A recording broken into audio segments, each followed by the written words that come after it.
Hi everyone, उम्मीद है आप सब अच्छे होंगे और आपकी एलटी ग्रेड की तैयारी भी अच्छी चल रही होगी। आज हम आपके सामने पैराडाइज लॉस्ट के क्वेश्चन एंड आंसर के साथ में हाजिर हैं।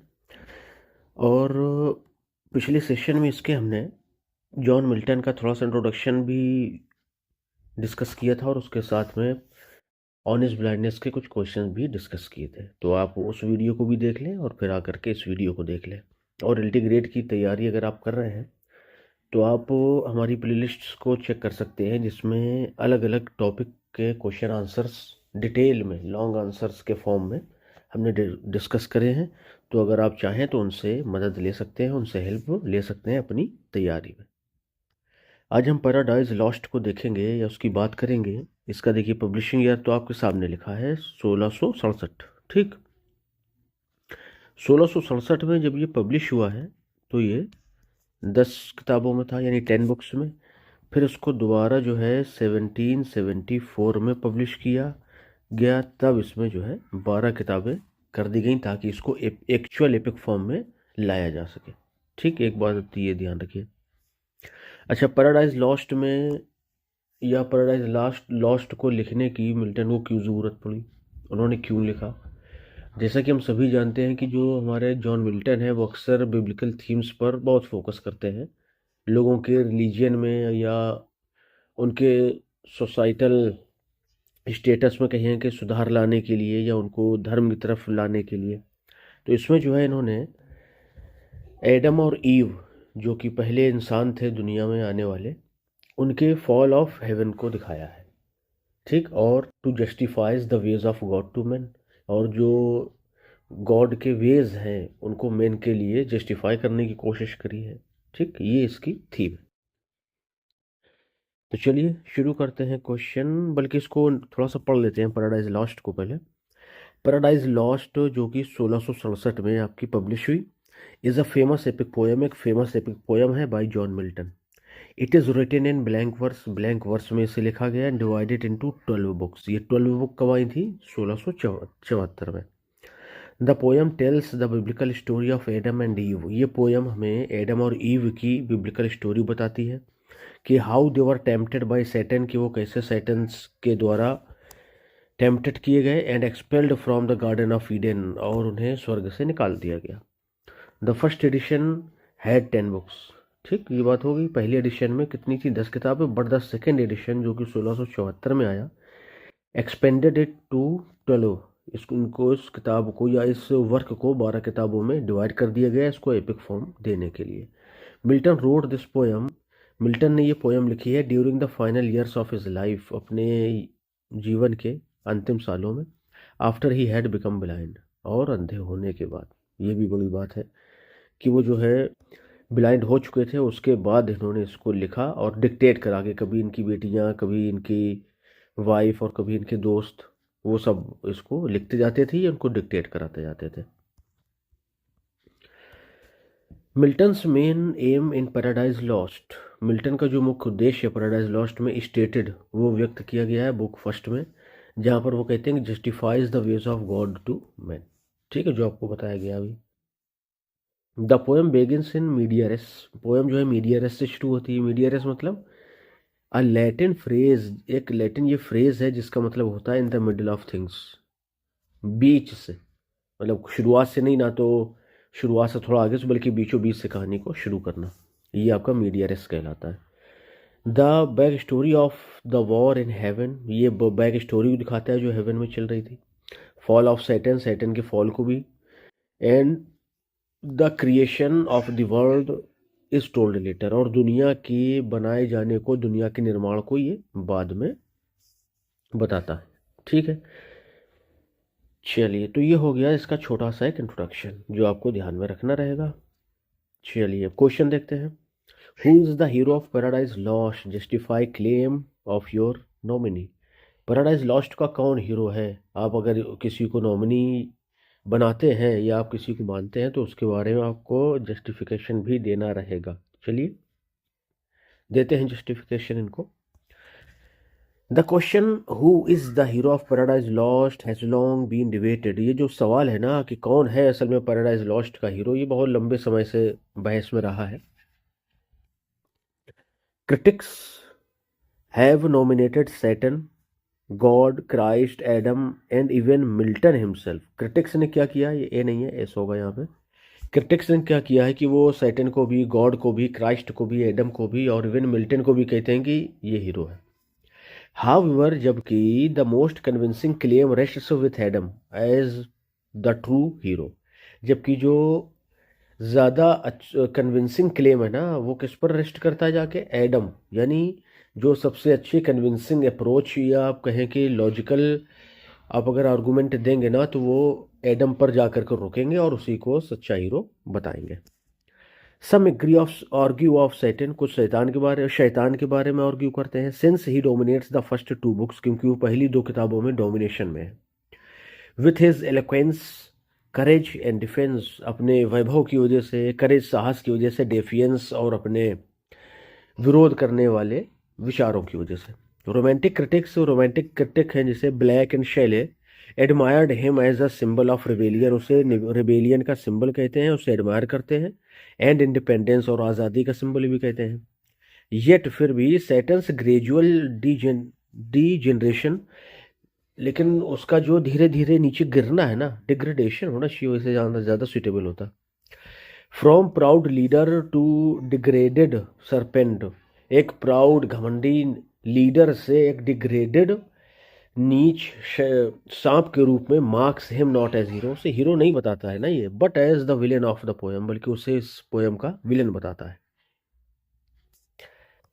आगे देखेंगे, God God also can not be the hero, God भी हीरो नहीं हो सकते। As Milton portrays him chiefly as a stern जज, क्योंकि मिल्टन ने गॉड को स्टर्न जज, एक अडिग जज के रूप में पेश किया है।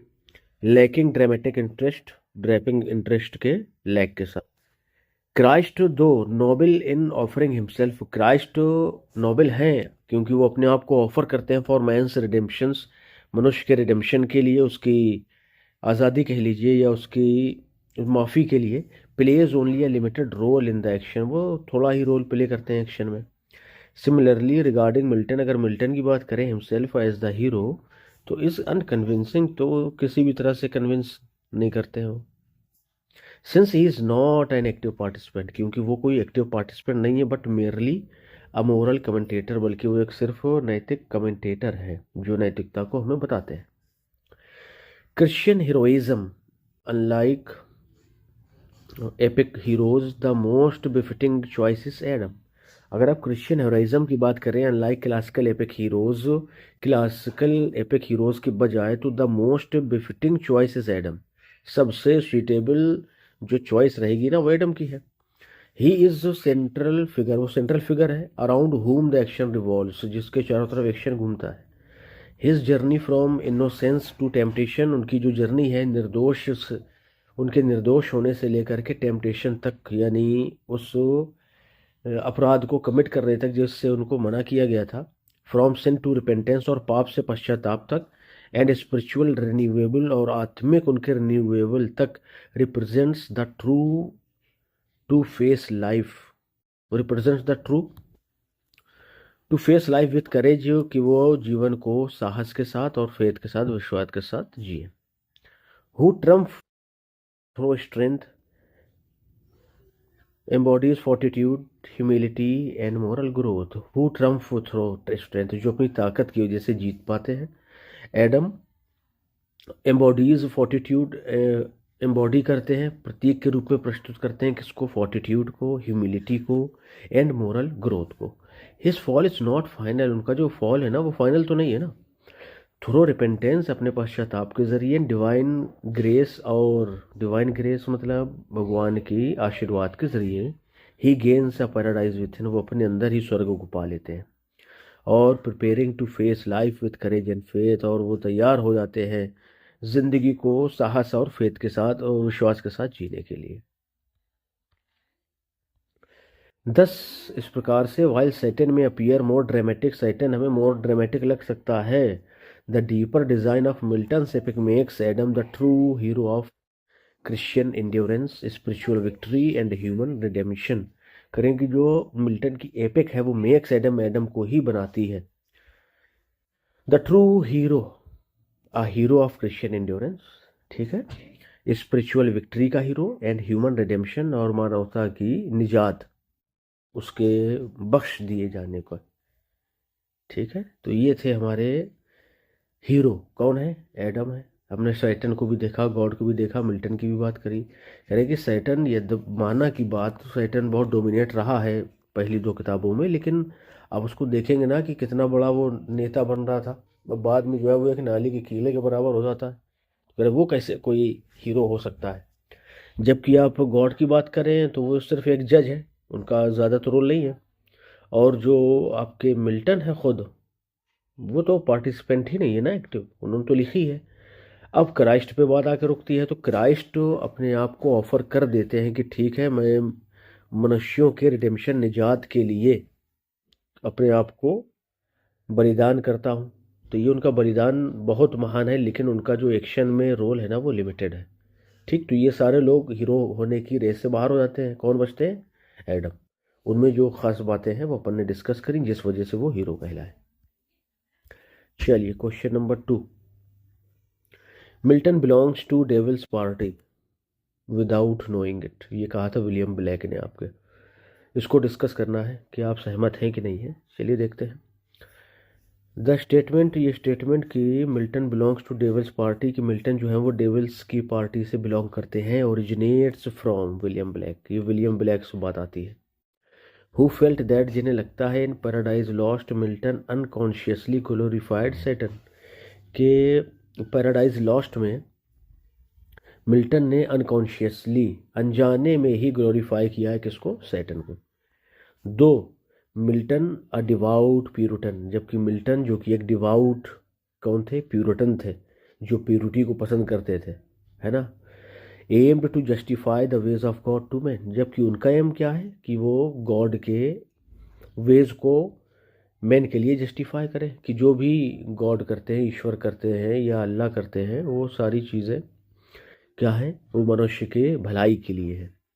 The epic's dramatic power often lies in the figure of Satan, the epic's dramatic power, अच्छा, इस एपिक की जो ड्रामेटिक पावर आपको देखने को मिलेगी ना, वो असल में lies in the figure of Satan, वो सैटन के फिगर में, रोल में देखने को मिलेगी। सैटन्स करेज, शैतान का साहस, प्राइड उसका घमंड, एंड डेफियंस और उसका जो है डिफाई करने का, विरोध करने की जो ताकत है, मेक हिम अपीयर हीरोइक, उसे हीरो बना ही देती है लगभग।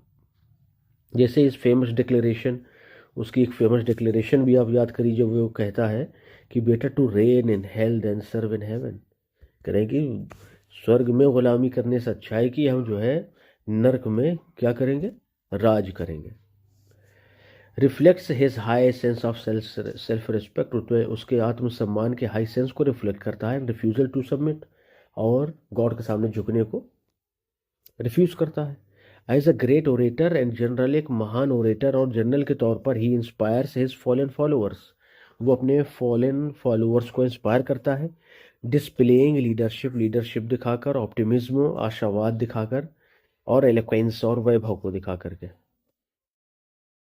ही turns even defeat into a source of strength, he turns even defeat, यहाँ तक कि वो डिफीट को भी टर्न कर देता है into a source of strength, एक प्रकार की ताकत में। डिक्लेयरिंग, ये डिक्लेयर करते हुए कि the mind is its own place, वो दिमाग ही है और उसका काम क्या है? Which seems to elevate him about despair, जो उसे इस दुख से ऊपर लेकर के जाएगा। These qualities attract the reader sympathy, ये जो क्वालिटीज है ना, ये रीडर की सिंपैथी को अट्रैक्ट करती है। एंड एडमिरेशन, और उसकी प्रशंसा को भी, यार बड़ा गजब शैतान था। Lending him a heroic glamour, और उसे एक हीरोइक ग्लैमर भी प्रदान करती है। लेंड उधार देना, यहाँ प्रदान करना कहेंगे। Yet Milton also makes clear, फिर भी मिल्टन ये बात क्लियर कर देते हैं दैट की सैटन इज एविल इनकारनेट, ये बुराई का अवतार है। रूइंड बाय प्राइड, जो अपने घमंड की वजह से बर्बाद हुआ। एम्बिशन, महत्वाकांक्षा की वजह से। रिवेंज, और बदला लेने की वजह से। हिज अपेरेंट ग्रैंडियोर, उसका जो अपेरेंट दिखने वाला या बाहरी जो ग्रैंडियोर है ना, जो वैभव है, लीड्स ओनली टू डिग्रेडेशन, उसके निम्नतम स्तर तक उसको ले जाने को दिखाता है बस, फ्रॉम एंजल टू सरपेंट, जिससे वो फरिश्ते से एंजल से सांप बन जाता है। By contrasting Satan's temporary heroism, contrast करके सैटन के टेम्पोरेरी हीरोइज्म को विथ हिज इनएविटेबल डाउनफॉल, उसके इनएविटेबल डाउनफॉल के साथ में Milton underscores the destructive nature of disobedience. Milton जो है अंडर स्कोर करते हैं कि the destruction nature of disobedience, कि अगर आप डिसओबे करेंगे गॉड का कहना नहीं मानेंगे तो आपका जो डिस्ट्रक्शन है ना, वो बस समझिए शुरू हो चुका। आपकी बर्बादी बस अगले ही पल से शुरू होने वाली है। 10 इस प्रकार से while Satan's personality dominates the opening books, करें कि हम देखते हैं कि जो सैटन की पर्सनैलिटी है ना, वो ओपनिंग बुक्स में पहली में दूसरी में डोमिनेट तो करती है, लेकिन मेक्स इट सीम्स दैट, लेकिन वहाँ भी ऐसा लगता है कि Milton unconsciously sided with him, कि मिल्टन भी उसके साथ में लगे हुए हैं, है ना। The poem's larger design proves that Milton ultimately remains on God's side, लेकिन दूसरी तरफ जो मेजर पोएम की मेजर डिज़ाइन है, यानी जो उसका आप बड़ा आउटलुक देखेंगे ना पोएम का, तो उससे ये बात साबित होती है कि Milton ultimately remains on God's side, की मिल्टन जो है वो गॉड की साइड में है। Showing the triumph of divine justice, जो कि अच्छा दिखाते हुए ट्रम्प ऑफ डिवाइन जस्टिस, दैवीय न्याय की जीत को, ओवर प्राउड रिबिलियन, घमंडी विद्रोहियों के या विद्रोह के खिलाफ। ठीक, तो ये हमारे हो गए आपके 2 क्वेश्चन पैराडाइज लॉस्ट से, और उसका थोड़ा सा एक छोटा सा इंट्रोडक्शन भी हो गया। ठीक है, यहाँ से देखिए तीसरा क्वेश्चन आएगा आपका आगे, फिर क्वेश्चन नंबर 4 है, और फिर क्वेश्चन नंबर 5 है। अगर हम एक और डिस्कस कर भी लेते हैं तो फिर 2 रह जाएंगे, है ना। तो अपन आज 2 ही रखते हैं, फिर जो बाकी के 3 हैं वो अपन एक वीडियो में उनको निपटा लेंगे, और थोड़ा वहाँ पर पैराडाइज लॉस्ट को एक बार और डिस्कस कर लेंगे, तो आपका उसका रिवीजन भी हो जाएगा। ठीक है, उम्मीद है आपको सेशन अच्छा लगा हो। आप लोग जो है लगे रहिए तैयारी में, और इस बार अपनी एक सीट को आपको लेना ही है हर हाल में। ठीक है, अगर किसी टॉपिक में कोई इशू है आपके लिए कि कोई दिक्कत आ रही है तैयारी करने में, तो आप कमेंट बॉक्स में मैसेज कर सकते हैं, या आप टेलीग्राम में मैसेज कर दीजिए। टेलीग्राम में करेंगे या व्हाट्सएप में तो ज़्यादा अच्छा रहेगा, उसमें जल्दी नज़र जाती है। अब कमेंट्स ऐसा है कि वीडियो के अंदर है, पहले वीडियो ओपन किया जाए और फिर उसको उस कमेंट को देखा जाए तो थोड़ा मुश्किल होता है, तो टेलीग्राम या व्हाट्सएप में आप कर सकते हैं मैसेज, वहाँ देख लिया जाएगा। और पीडीएफ आपको टेलीग्राम में बराबर मिल रही है, वीडियोस के पहले ही पहुँच जाती है, ताकि आप पहले पीडीएफ पढ़ लें और उसके बाद में वीडियोस को देखें, ताकि आप और अच्छे से उस चीज़ को क्लियरली समझ पाए। ठीक है, चलिए।